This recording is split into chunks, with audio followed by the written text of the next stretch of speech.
gente. Hoje eu converso com Raul Capistrano. Ele é militante da causa LGBT aqui em BH e já teve muitas conquistas que nós vamos conhecer agora. Você não vai perder.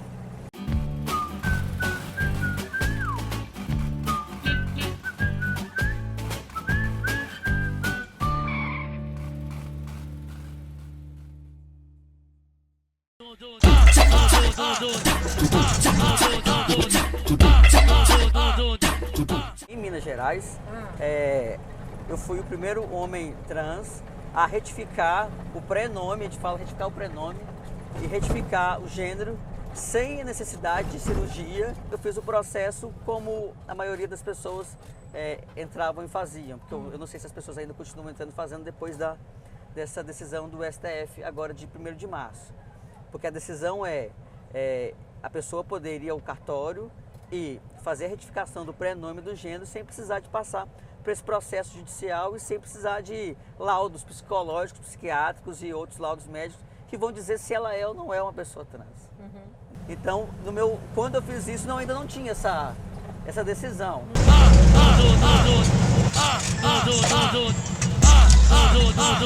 Foi muito constrangedor para mim na época. Ver a pessoa do cartório olhando para minha cara, bochichando no ouvido da outra pessoa.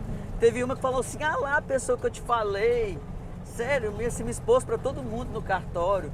Eu já tinha meio que paralisado a minha vida na época. Eu deixei de dirigir, deixei de ir em cartórios, deixei de ir em médicos, deixei de ir em vários locais que pediam meus documentos. Para não ter que passar o constrangimento de ter que explicar quem que eu era, pedir para que reconhecesse, que respeitasse meu nome social.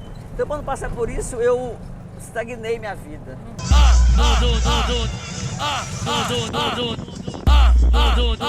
E aí a juíza, que eu acho que a juíza foi revolucionária, ela foi lá, baseou-se naquele princípio fundamental da Constituição de dignidade humana. Um dia que eu fiquei assim, um dos dias mais marcantes da minha vida, que a juíza olhou o meu caso e falou assim, não, você merece passar a viver agora com dignidade.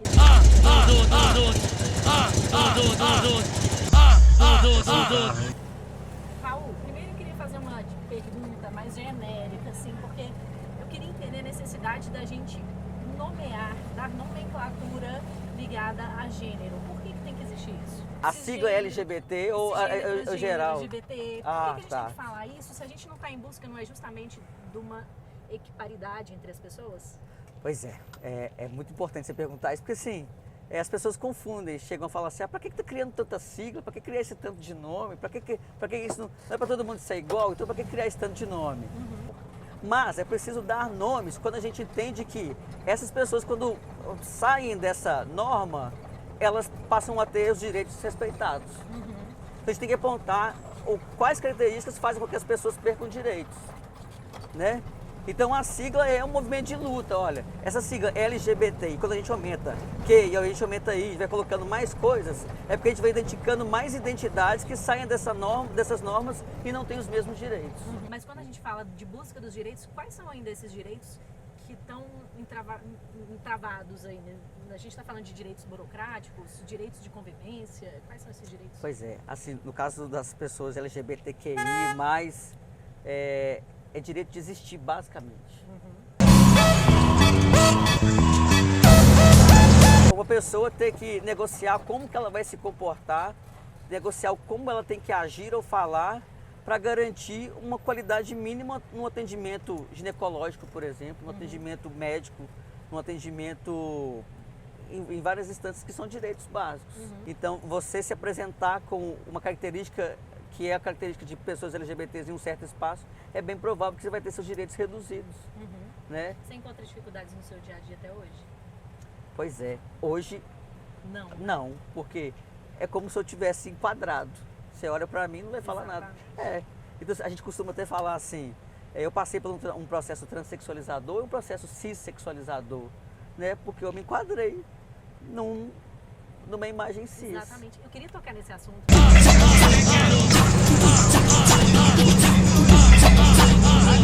A gente fala de transformação, ou sei lá, de orientação sexual de uma maneira geral. A gente também não está dando muita ênfase para a questão estética. Assim, você está entendendo? Porque não é uma questão estética. Será?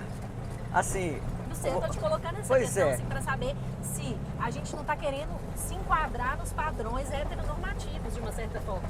Quanto mais uma pessoa trans se enquadra num padrão cis heteronormativo, ela se enquadra porque o desejo dela é se enquadrar nesse padrão, ou porque quanto mais ela se enquadra, mais ela sofre menos humilhação e violência? Pois é. Então realmente tudo começa na falta de Entende? direito à diferença, né? Então, assim, quando eu vou entrar no boteco Copo Sujo ali para poder comprar uma latinha de cerveja, por exemplo, eu vou chegar lá e falar assim, me dá uma latinha de cerveja. Saca?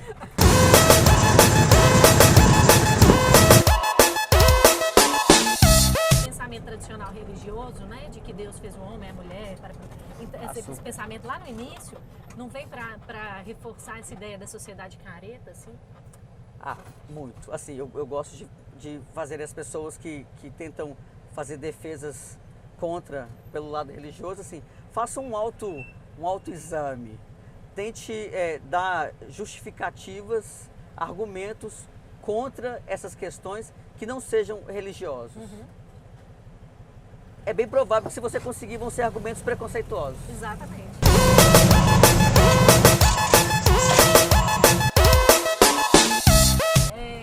O amparo familiar e do seu meio social, qual que é a diferença que ele pode fazer na sua vida, de fato? Nossa. Ou a falta desse amparo, né, para algumas pessoas? Nossa, olha, eu estou participando de uma pesquisa com o professor Paulo da Educação, lá na Faculdade de Educação, da FMG. A pesquisa ela é levantar a vivência das pessoas trans que entraram na FMG e como que elas negociam suas vivências lá dentro. Né? E é interessante que são cada uma com suas estratégias, cada uma resistindo à sua maneira. Mas uma coisa que é unânime é que a maioria tem apoio familiar ou algum apoio familiar. Quando um pai ou uma mãe, um familiar diz, saia daqui, eu não quero você, essa pessoa assina a sentença de morte, sabe? Assina. Por não dar um amparo, Sim, tanto emocional quanto sim, fisicamente. sim. Assim, a minha mãe, por exemplo, a minha mãe nunca me pegou pela mão e falou assim, meu filho, vamos lá no endócrino, meu filho, vamos lá no advogado, vamos lá no psicólogo e tal. Minha mãe nunca fez isso. Minha mãe nunca perguntou, mas o que é uma pessoa trans? Nada. Minha mãe, um dia eu contei, minha mãe, se você pergunta pra ela o que é transexualidade, o que é transgênero, minha mãe, o que é pessoa cis, coitada da minha mãe não sabe explicar nada disso. Não sabe. Minha mãe só sabe que esse é o Raul, é meu filho e eu amo ele, pronto.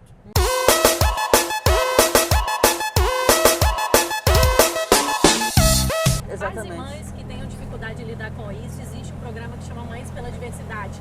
Você pode pesquisar, você pode ser amparado, você pode conversar com outras mães na mesma situação. Maravilhoso. Você conhece? Conheço, lógico, eu conheço. Maravilhoso. Comenta um pouquinho pra gente, você já esteve lá, participou com as mães? Não, eu nunca estive lá, mas assim, o grupo participa de vários movimentos, vários eventos né, sociais, vários eventos políticos. Então, eu encontrei com algumas pessoas do grupo nas conferências que tiveram em 2016. Né? Eu conheci pais e conheci várias histórias. E são histórias assim que, ao mesmo tempo que você fica chocado, assim, de coração assim, arrancado mesmo, de ver como que essas mães e pais perderam filhos de maneiras assim terríveis, como é que eles usam isso para se fortalecer e ajudar outros. Então tem pais que cedem suas casas para poder recolher filhos, mães que não perderam esses filhos porque a vida e a violência levou. Elas jogaram esses filhos fora. Que loucura, né, gente? E essas mães e pais acolhem essas crianças, esses adolescentes.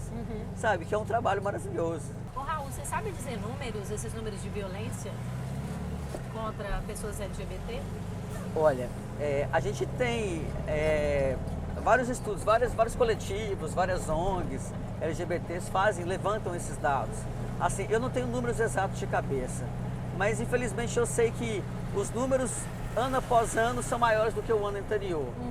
Né? Então assim, a gente chegou no início de 2017, por exemplo, nos primeiros meses a ter batido o número de assassinatos do ano anterior inteiro. Sabe? E assim, e aí se você vai filtrando e vai vendo quais corpos são assassinados, você identifica o quanto que isso está associado também a machismo, a sexismo, a racismo, sabe? A gente vai vendo quais corpos são permitidos ou não transitar.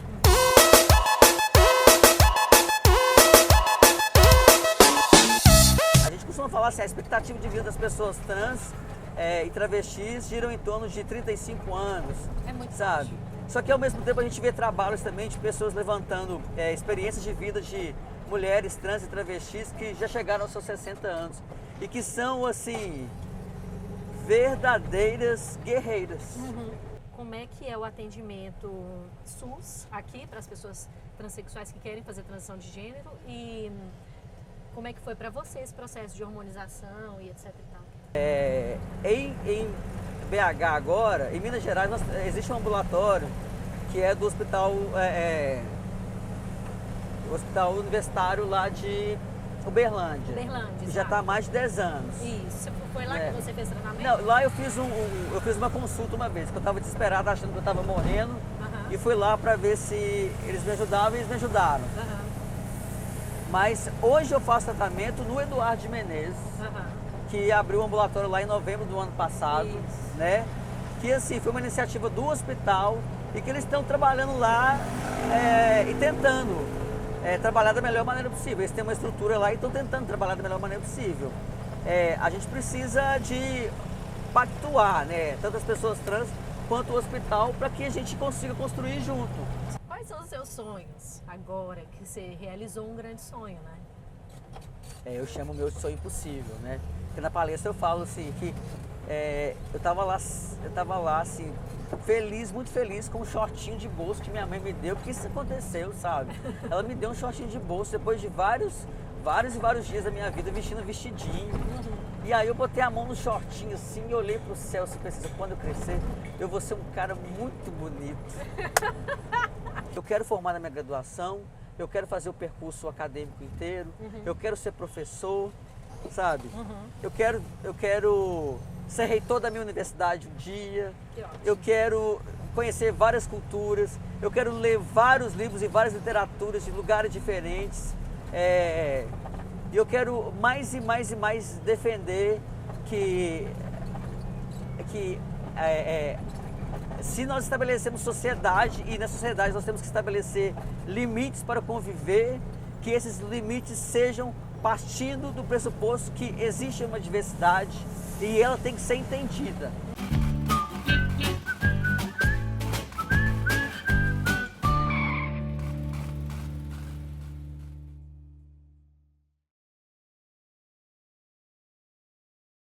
Raul, muito obrigada. Eu que agradeço. Valeu demais. Desculpa, eu nem acredito que eu assisti esse programa uma vez, assisti de novo e depois um chamado para ele. Assistir. Muito obrigada mesmo. Muito legal. Foi ótimo. Desculpa a falação, gente. Até a próxima. Beijo. Eu falo muito.